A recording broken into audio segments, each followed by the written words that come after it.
اعوذ باللہ من الشیطان الرجیم بسم اللہ الرحمن الرحیم وَإِذَا جَاءَكَ الَّذِينَ يُؤْمِنُونَ بِآيَاتِنَا فَقُلْ سَلَامٌ عَلَيْكُمْ كَتَبَ رَبُّكُمْ عَلَى نَفْسِهِ الرَّحْمَةَ أَنَّهُ مَنْ عَمِلَ مِنْكُمْ سُوءًا بِجَهَالَةٍ ثُمَّ تَابَ من بعده وَأَصْلَحَ فَأَنَّهُ غَفُورٌ رَحِيمٌ وَكَذَلِكَ نُفَصِّلُ الْآيَاتِ وَلِتَسْتَبِينَ سَبِيلُ الْمُجْرِمِينَ۔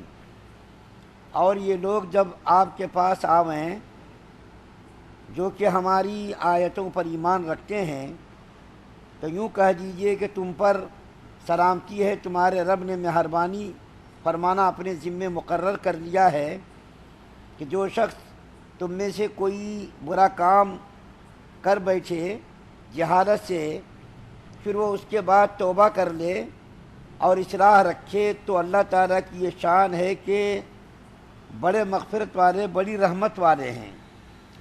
اور اسی طرح ہم آیات کی تفصیل بیان کرتے رہتے ہیں اور تاکہ مجرمین کا طریقہ ظاہر ہو جاوے۔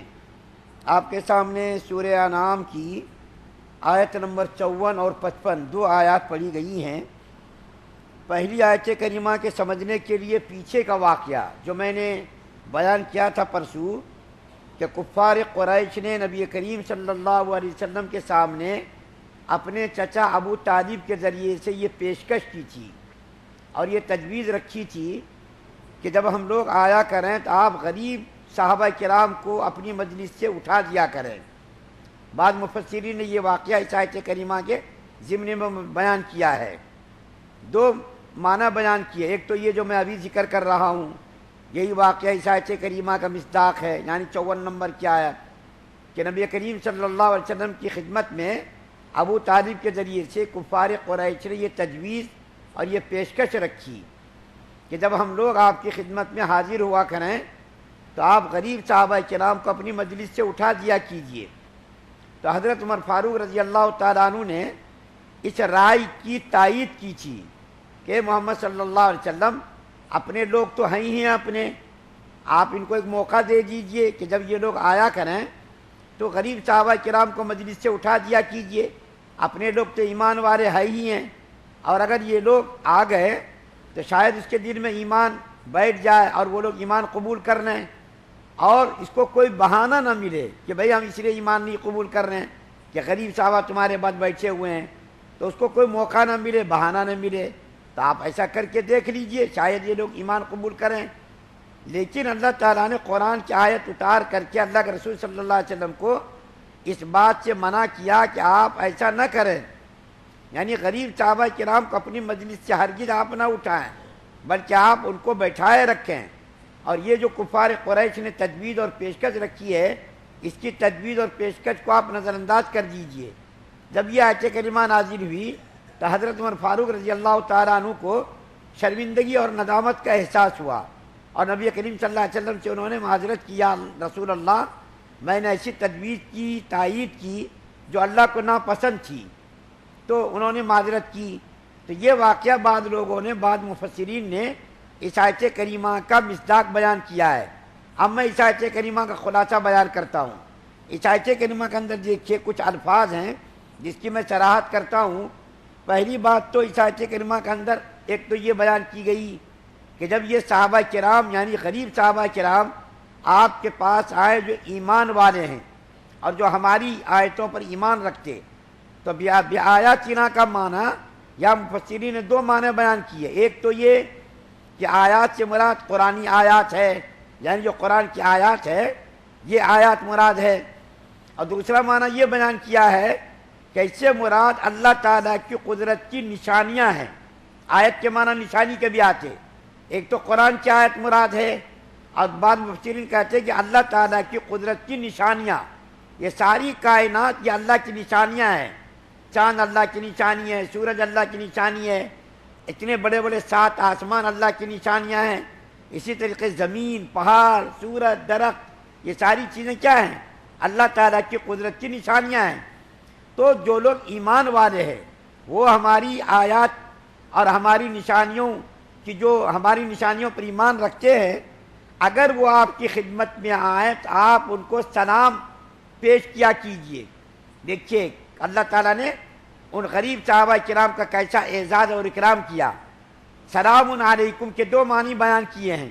ایک معنی تو یہ کہ آپ اللہ تعالیٰ کا سلام ان کو پیش کیجئے کہ اللہ تعالیٰ نے تم کو سلام کہا ہے، ایک تو یہ معنی۔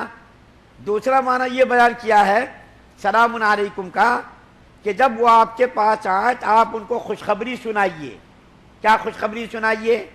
اے صحابہ کرام، اے غریب صحابہ کرام، اگر تم سے خدا نخواستہ جہالت کی وجہ سے، نادانی کی وجہ سے کوئی غلطی ہو جائے تو اللہ تعالیٰ نے ان غلطیوں کی معافی کا وعدہ کیا ہے۔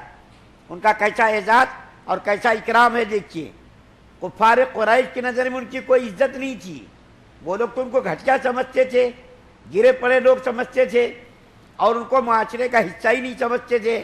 لیکن اللہ کی نظر میں دیکھیے اس کا کتنا بڑا مقام ہے کہ اللہ تعالیٰ کیا فرما رہے محمد صلی اللہ علیہ وسلم، جب یہ لوگ آپ کی خدمت میں آئے آپ ان کو سلام پیش کیا کیجئے یا آپ ان کو خوشخبری سنایا کیجئے۔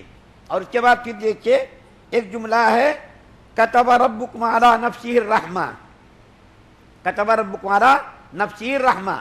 اس جملے کی تفسیر کرتے ہوئے بخاری شریف کے اندر ایک روایت ہے کہ حضرت ابو ہریرہ رضی اللہ تعالیٰ عنہ بیان کرتے ہیں کہ اللہ کے رسول صلی اللہ علیہ وسلم نے ارشاد فرمایا، جب اللہ تعالیٰ نے مخلوقات کو پیدا کیا اور مخلوقات کی تقدیر لکھی، ہم لوگ یہاں جو بیٹھے ہوئے ہیں یہ سب تقدیر میں لکھا ہوا ہے۔ اور تقدیر کس کو کہتے ہیں؟ اس کو میں اپنی آسان زبان میں سمجھاتا ہوں۔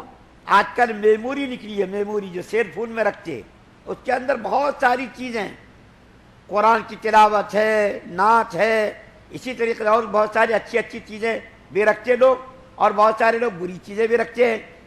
چھوٹی سی میموری رہتی ہے، اس میموری کے اندر گھنٹوں آپ کچھ بھی آپ رکھ سکتے محفوظ، قرآن ہے، تراویح ہے، یا کوئی اور بھی چیز رکھتے لوگ۔ تو جیسا کہ آج انسانوں نے میموری تیار کی ہے، اسی طریقے سے اللہ کی میموری چاہے وہ تقدیر ہے، تقدیر کے اندر ہر چیز اللہ نے لکھ دی ہے۔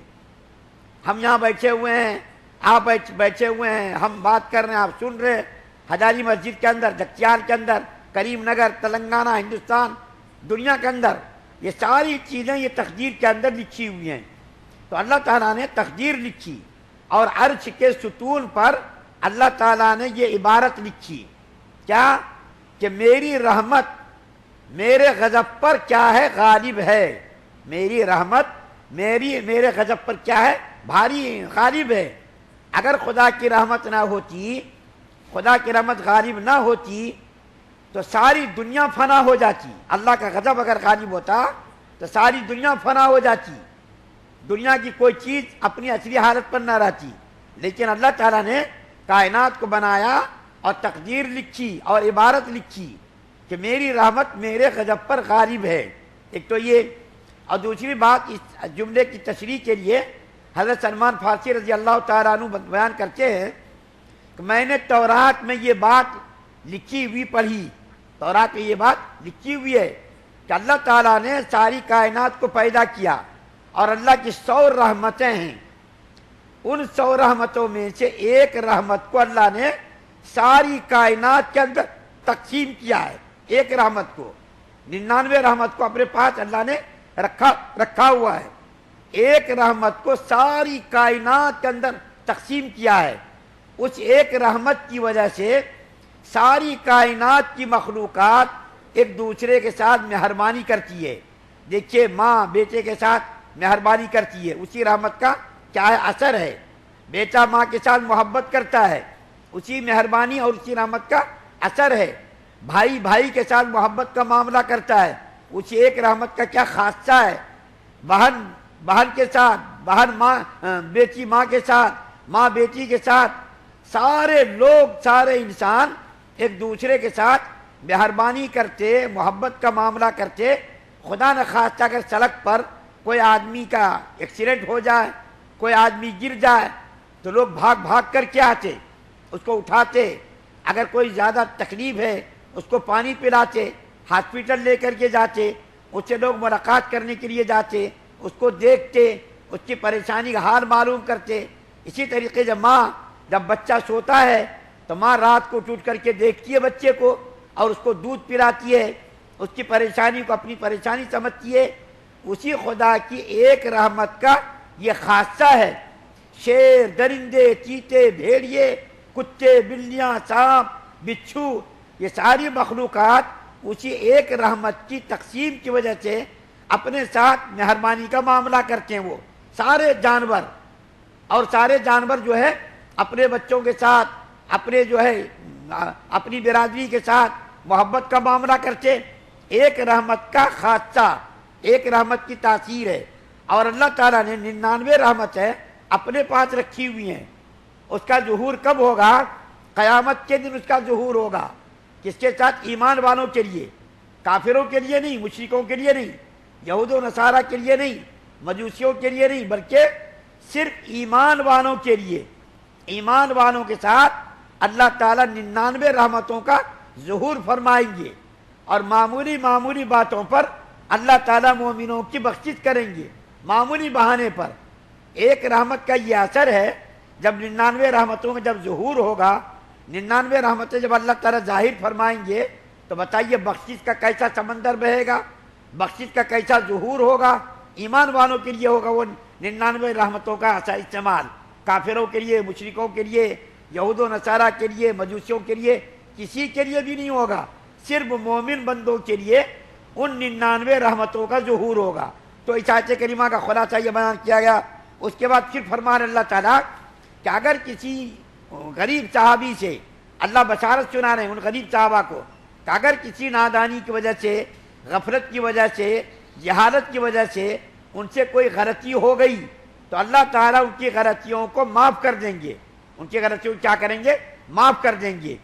پھر اللہ تعالیٰ فرما رہے ہیں ایسے ہی اللہ تعالیٰ اپنی آیات کو تفصیل کے ساتھ بیان کرتے، اپنی نشانیوں کو تفصیل کے ساتھ بیان کرتے، تاکہ ایمان والوں کا ایمان مزید بڑھے اور کافر لوگوں کو ایمان کی ترغیب ہو، ایمان کی طرف ان کا میلان ہو۔ اللہ تعالیٰ ان آیات کو اور اپنی نشانیوں کو اس لیے بیان کرتے تاکہ لوگ ایمان کی طرف مائل ہوں اور ایمان والوں کا مزید ایمان بڑھے۔ اللہ تعالیٰ سے دعا ہے کہ اللہ تعالیٰ ہم تمام مسلمانوں کو سننے زیادہ عمل کی توفیق عطا فرمائے۔ سبحان اللہ و بحمدہ، سبحانک اللہم و بحمدک، ونشہد ان لا الہ الا انت۔